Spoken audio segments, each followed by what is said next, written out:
Now, Rock Talk with Mitch Lafon. We are speaking with Motörheads and, of course, the Scorpions Mikkey Dee. And joining me, of course, is my co-host, Alan Niven. First of all, Alan, bonjour. How are you?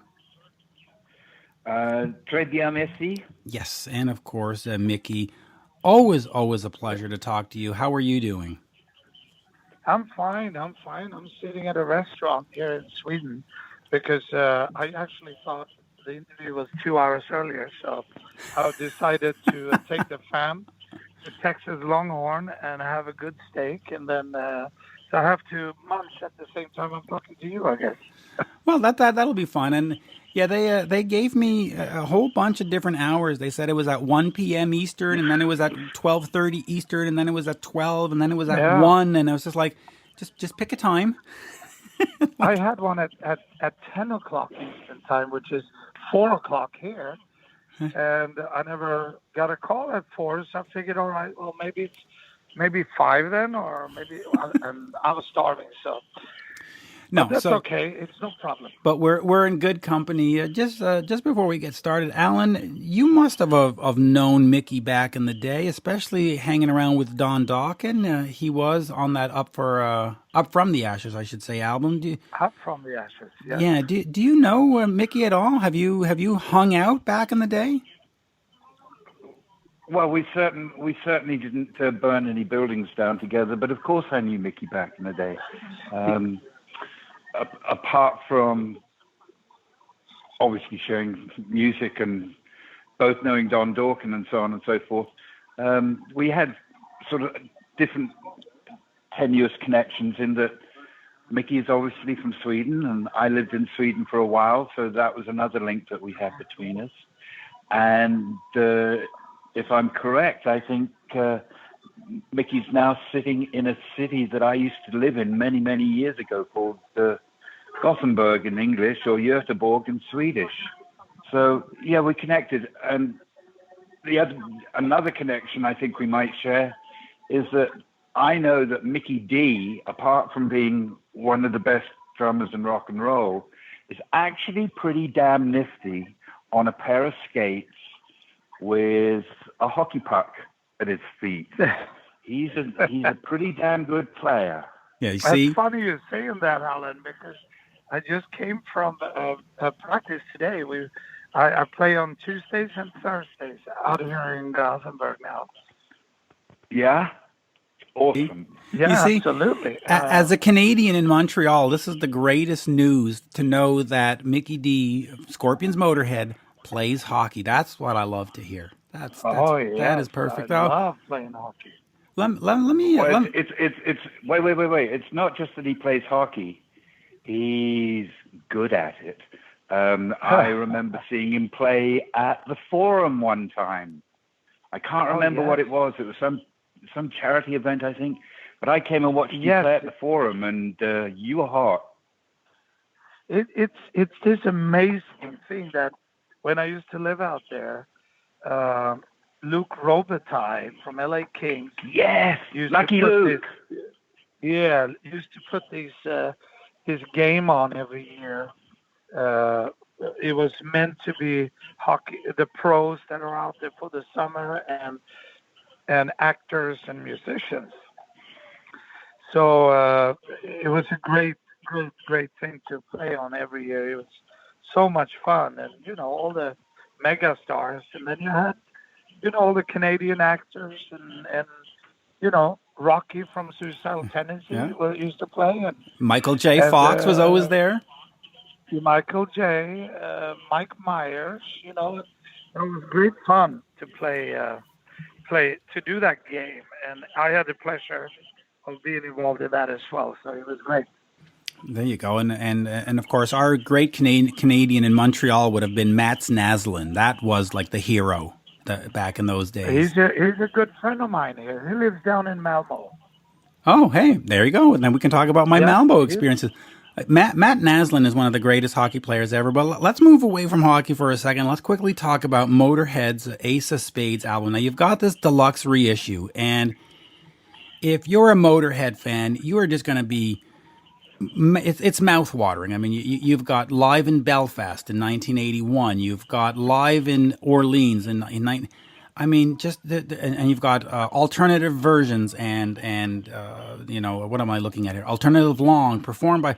You got Bomber performed by Girls School. You've got a DVD. Just talk to me first of all about this package and how involved were you in this? Did the record company come to you and just say, "Hey, we've got this. Do some interviews," or did you sit down and go through the material and help pick the material and just talk to me Well, about the coming together of the box set? yeah, well, both yes and no. I mean, we all agreed on doing something like this, and it's going to continue, I believe, with different anniversary records. And this is Ace of Spades now, and it was just there's so much material we can put on. It's almost scary, for the box set.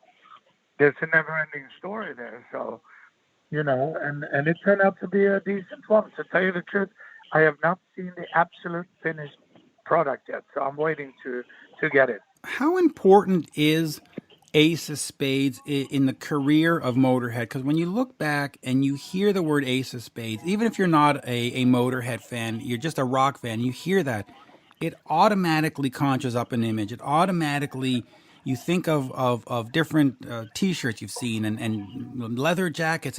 It's become sort of part of the culture of hard rock and metal.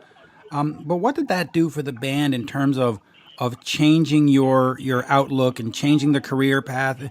Is it just like the seminal album, or was it just a fluke? How do you sort of take it into account? Well, let me used to say, eh, at least we wrote a great song that's going to stick to you the rest of your career. You know what I mean? There's a lot of bands that got famous on a shit song, basically, and then they have to play it. And the song Ace of Spades and the album is such a classic cult record. And I remember when I first heard the album and I was like, wow, what is this? I can't say that I was hooked on it, but they opened up a can of worms that you never heard this before. And with the attitude and everything goes with it, it was just very, very new, very different, Oh yeah, very much so. Alan, let me turn to you for a second.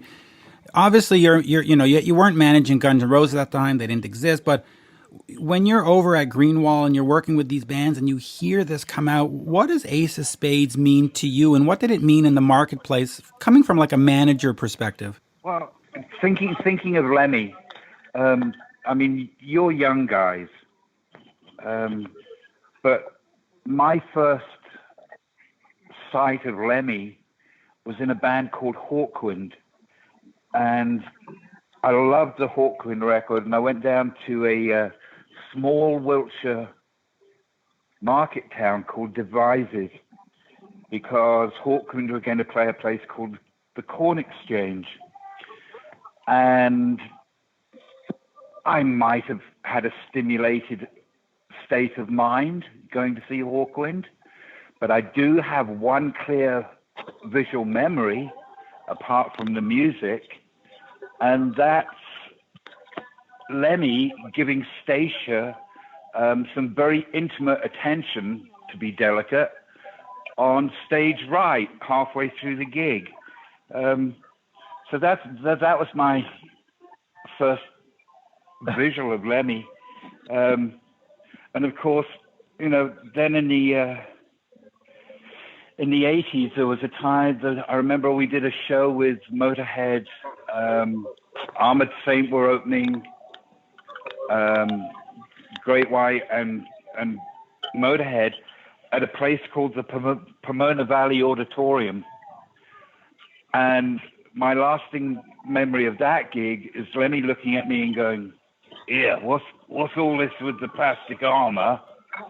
And then showing me a baggie of white powder that was huge and asking me if I wished to partake with him. And I remember looking at that baggie and thinking, if I do one line with Lemmy, I will not see the dawn. I will die. Yeah, Yeah. that's. In terms of the drumming, because obviously you don't play on the album. When you're in King Diamond, and you hear this drumming, and then you have to start. You join the band, and you have to start playing these.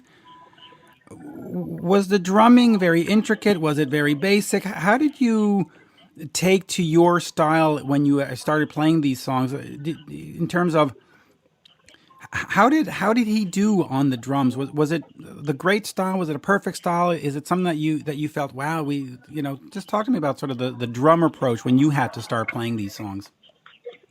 Well, when I first joined Motörhead, I I said it before and I say it again. Kind of, I had two options. It was either to be a Taylor copy, basically, or a replacement for him, kind of, or it was to bring me myself, Mikkey Dee, into Motorhead, and I chose obviously the second part of that, the second choice.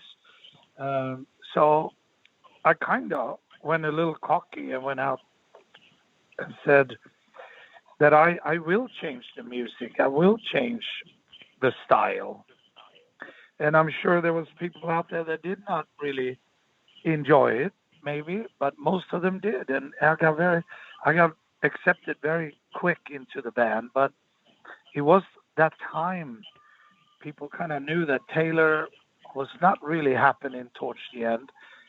They had a lot of problems with his playing, and and here I came into the band, maybe new ideas, a fresh wind, and we really did enjoy it. I kicked Phil, Versal, and Lemmy's ass, and they kicked my ass, So together we were kicking each other's buttocks, and we moved forward as one unit.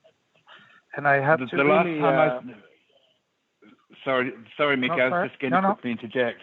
I was just going to quickly say, the last time I saw you play was with Motörhead in Phoenix on an Ozfest, and it was extremely apparent that you were playing your own style. And at the end of the day, and I was with a couple of journalists, it was completely apparent to me that you and Motörhead were far and away the best band of the day. Wasn't even close. You just drove that band, and you were totally on, and you owned the whole day. And as we left the gig, we just said, thank God Motörhead played today. Yeah, that's good to hear, because that's how we felt it too. We really went out as a unit, and something happened when we went on stage. I don't know what it.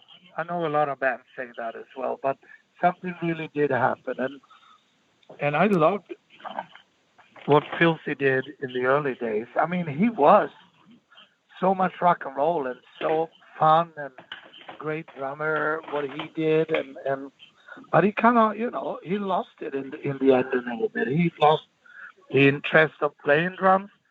The same phenomena that happened to Versal, our guitar player, that from one tour to the other did not enjoy touring, did not enjoy being in the band, and then of course your instrument's going to be the result will be that you play not that good, and you don't enjoy it, you can't be on the road. So that's what actually happened, and as you have these hardcore guys go, well, Filthy Animal, Taylor, Fast Eddie Clark, but Lemmy said, look, if I would have stayed with these guys, the band would have been over years and years and years ago,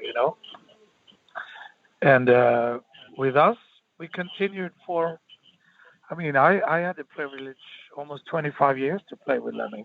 So, and I felt that I made a difference. I felt that I added something to the band.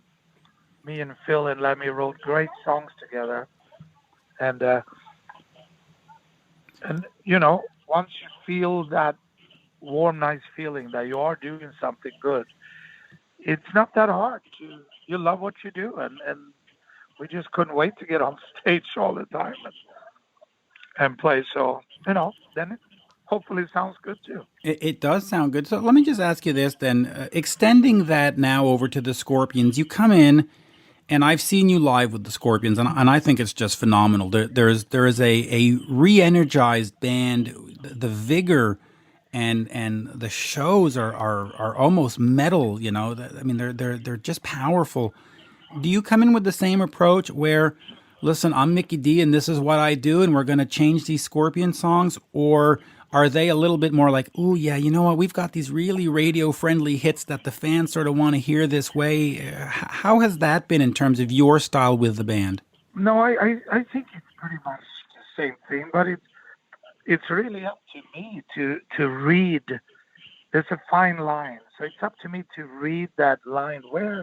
How far do I push this, or is it enough, or is it too much? I mean, after playing so many years, I think I have a decent eye and ear for where I can push or where I have to kind of lean back a little bit. And with the Scorps, that's what it is. I like to put some more power into the band, you know, because they are a hard rock band, and they always been. And then maybe the last couple of years they've gone a little softer, and they just love the show now because it's more powerful, maybe more tighter, and you know, just more fun to play. We look at each other and we smile for 2.5 hours as we do the show, and that's the way it should be, you know. I fully agree now, and I'll ask you this because you've recorded 3 songs with the band that have been released: "Follow Your Heart," "Melrose Avenue," and "Always Be With You." 3 ballads, 3 softer songs that were on a ballad compilation, and I thought to myself, wow, they've just had Mikkey Dee of Motörhead join them, and the first thing we get is 3 ballads. But now, of course, you've been to Germany, you've been recording a new album. I don't know if it's finished or not, but you've certainly been working on it. You've been posting on it. It's been on the socials. Yep. What was that like? Do they come in and say, hey, we need to make another Crazy World with a wind of change? Or is this like Mikkey Dee and Scorpions Unleashed? What's sort of the new sound on this now? Because we're not doing Follow Your Heart. We're not doing 12 Follow Your Hearts, I would imagine. Well, actually, yes. No, I'm kidding. No. Listen, I like the song. I'm fine. That was planned since way before. So that's why that happened. And it was just a couple of songs being released, and they were more radio-friendly songs, yes. The new album, now, we recorded live together. I don't know when they did that last time. You know, the last Motörhead record, we did the same way, you know. Bad Magic is recorded live together, me, Phil, and Lemmy. And that's how we work in the studio right now. And I can tell you, there's going to be some great songs on this record. And these are really a lot heavier than what I could even dream of. So there's going to be a couple of really heavy ones. And I would say the album's going to be very wide. It'll include everything, but most of all, it's even a little vintage feeling on it, you know, late 70s, going into 80s, you know, I'm looking forward to finishing this record.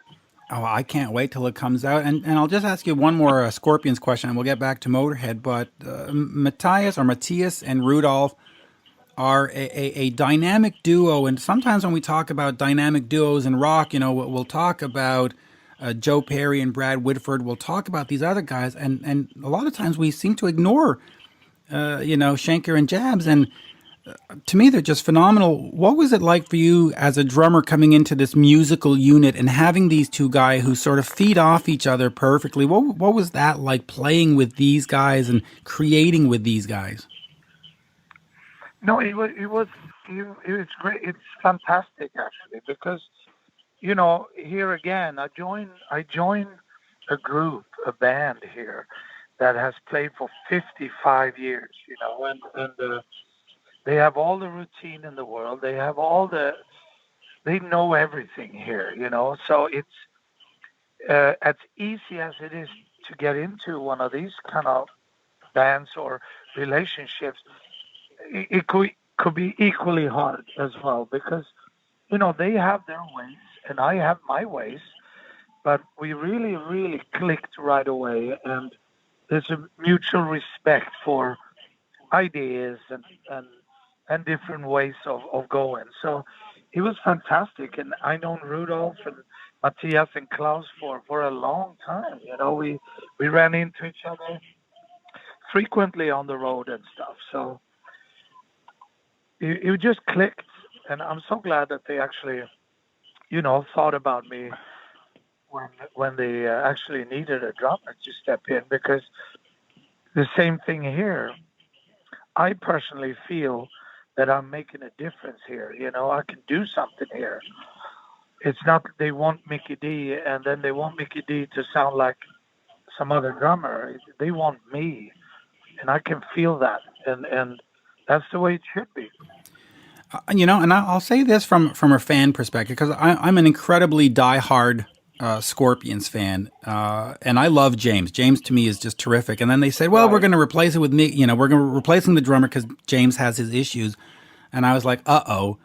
And then they picked you, and I went, oh, well, okay, I'm in. Had they just gotten some random guy from the LA scene or a new hot kid, I probably would have warmed up to him eventually. But when they said you, I went, that's fucking perfect. Guy plays like a motherfucker. The guy is European, so they've got the whole thing. It's perfect.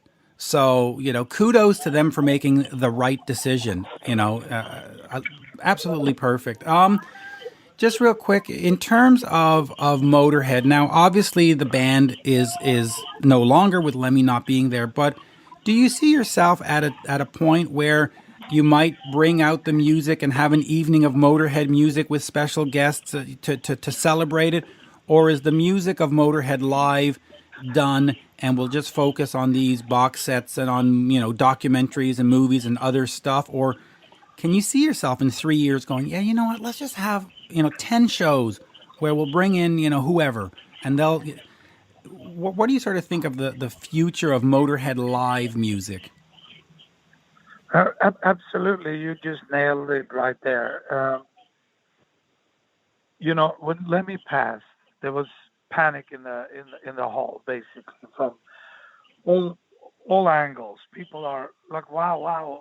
Well, they need to put something together, and they need a touring. They need to write some more songs anyway, and me and Phil said absolutely not, But after a certain time has passed, we have no problem to do a couple of great shows as a tribute to Lemmy.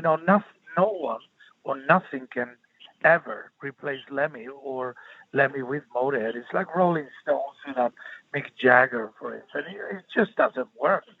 And that's not the deal at all that we want to do. But to go out with some great musicians, maybe, they really like to do a tribute to Motörhead and to play a Motörhead set, It'd be fantastic to do that. And then we give fans a choice. There's always going to be people going, that sucks, they can't do Motörhead without Lemmy. No, of course not. But that's not what we're going to be doing. This is not a continuation of Motörhead in any way, shape, or form. This is a tribute, a respectful tribute to Lemmy, the day we would do that. So I have absolutely no problem of doing that. And it will be great to do that. But some time need to pass before you even think about doing these kind of things, Sometimes an artist might, pass away, and then the next year the band is out cranking out their songs, It's just not right, It should be some time in between there. And when the time is right, you can do it right, then it's great. Yeah. And you give fans a choice, Yeah, you see, I agree, and I'll even extend it to Eddie Van Halen. I would love to see Sammy and Dave and Wolfgang, and not next month, but in 2022, 2023, just say an evening of Van Halen music, a tribute to. I would absolutely love that, because I would love to see those songs again, and I would love to see his music on a stage again, and I hope that happens. Before we leave, I just want to ask this real quick to Alan. Alan, in the late 80s, early 90s, when Guns N' Roses went from Steve Adler over to Matt Sorum, why didn't you call Mikkey Dee? Yeah, why did you? You know, wait, stop right there. That is a really fucking good question. Yeah. And the best answer I can give to it was that Slash was driving the search, and I kind of had to go, well, you're the guy up there on the stage and you're the guitar player. And, I think most people comprehend this. Drummers drive bands, but drummers also particularly drive guitar players. There's a relationship between the drummer and the guitar player that is really, really profound. And, and while I think about it, that gig I saw you at was not an Ozfest. It was a Mayhem gig. My old addled brain had forgotten, but perhaps you can understand this, and it's meant entirely as a compliment. But one of the things that impressed me about that gig, and Mikkey in particular, is that Mikkey plays like an American. He's not stiff. He's, so many drummers that come out of Europe are stiff and precise, but Mikkey has got this really amazing driving fluidity to his playing that the last time I saw him, he drove that band brilliantly, and it was the set of the day. It was far and away the coolest, most connective rock and roll of the whole day. And it comes from the back. It comes from the drummer. It really does. And I'm just sitting here going, just imagine Mikkey Dee playing You Could Be Mine. Do you know how fucking cool that would be? I mean, holy shit. Anyway. But I have to say thanks a lot, Alan. That's really nice words from you. But I am Mikkey, so glad. Mikkey, it's not nice. It's simple observation. I'm merely an observer. I just have, the ability to observe and observe accurately. And you are one of rock and roll's best drummers. You've got a fabulous feel to you. And when I say you drum like an American, I mean that entirely in the most complimentary way. Yeah, thank you very much. But personally, I'm so glad that Storm actually did step in Guns N' Roses. He's such a dear friend and such an amazing drummer as well. And it's funny, that we haven't talked about that. He actually, stepped in 3 weeks for me on a U.S. tour with Motörhead. That's right. Oh, yeah, that's right. Yeah. Yes. I'm trying to think when that was. That was in... I believe 2010. Yeah. I think. Because I went to the jungle on kind of a Survivor. Right, that Australian show. I'm a celebrity. Get me out of here. Yes, that's the one. And Matt Sorum flew out to the East Coast. He came to Boston, I believe, and he was kind of sit behind me for 2-3 shows. And it's funny because he knew Lemmy, he knew me, he knew all of us, and he thought this is going to be great. And I said, Matt, this is going to be fucking hell for you. But, pay attention here. And I wrote a list for him where he should, save energy and where he could push it and what's going on stage. And then I left. And when I came back to Canada 3 weeks later to Calgary, Matt was gone then, and the crew was just laughing. They go, oh, my God, he has such a hard work ahead of him. He had no idea what he put himself through, But he did it, and he did it brilliantly.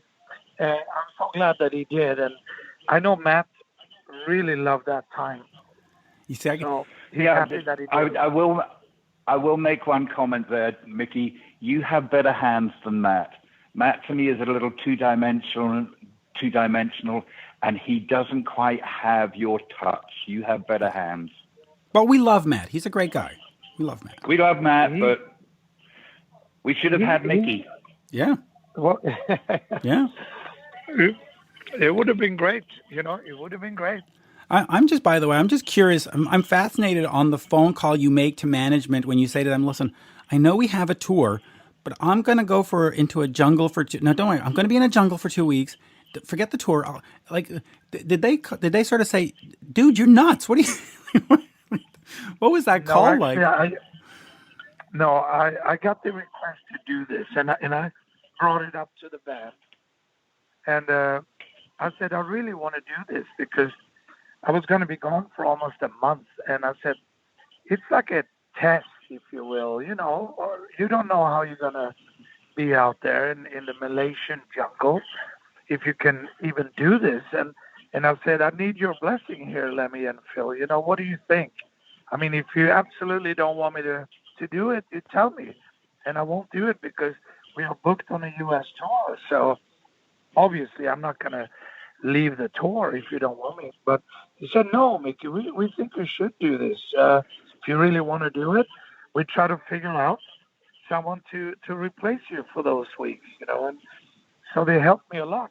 And they actually kept bringing me bugs in my dressing room from that moment on. And they said, you need to start training on eating bugs and shit. So I had bugs in my dressing room every time I showed up at the show, It was terrible. Oh, that is hilarious. Anyway, on that, I will remind the folks that the Ace of Spades deluxe edition box set comes out later this month. Alan, always a pleasure. We'll do a talk up later, but Mickey, this is great. I mean, you and I don't know if you remember, but we've met a bunch of times. You were on tour with Megadeth, with the Scorpions. Where were the last Scorpions tour was in Laval, Quebec. That's the last time we got to meet. You had a friend out there. He owns a bar in Vancouver. I'm forgetting his name. Yeah. Ashi at the Loose Moose. Yes, Ashy. Ashi. He was there, and you had hung out, and then Ashy Yes. is great, and he's got hockey tickets for all the time, which is even better. Yeah. He's even more hockey nuts than I am, but he's great.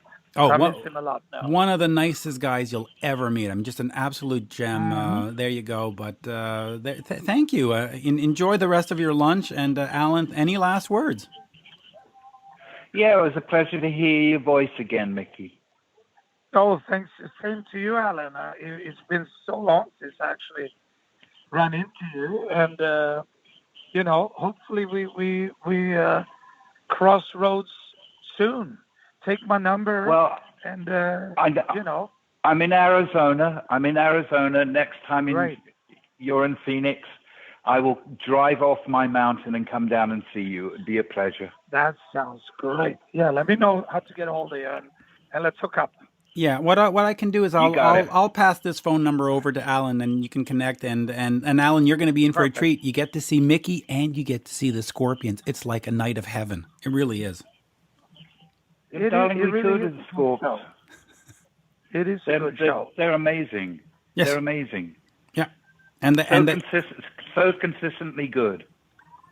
It's funny how after I joined, I remember, I think it was Rudolph saying, oh, Mickey, I thought we would get the new engine with you, but I think we got the whole new car. So that's cool. No, but I'm telling you, that. Listen, I'm going to stand back and be a complete fanboy for a second, but you go to the shows now, and this is no disrespect to James or anybody. This is only a compliment.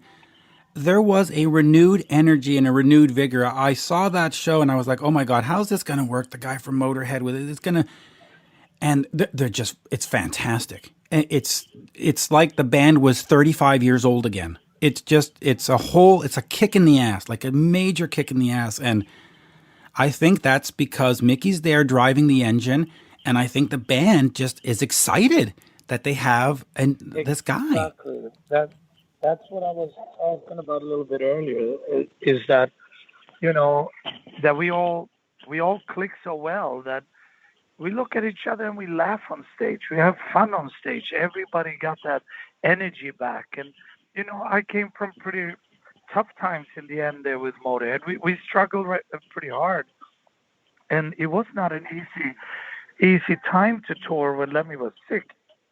And here I jump on stage and I got the same, kick in my ass. So it really did work out well.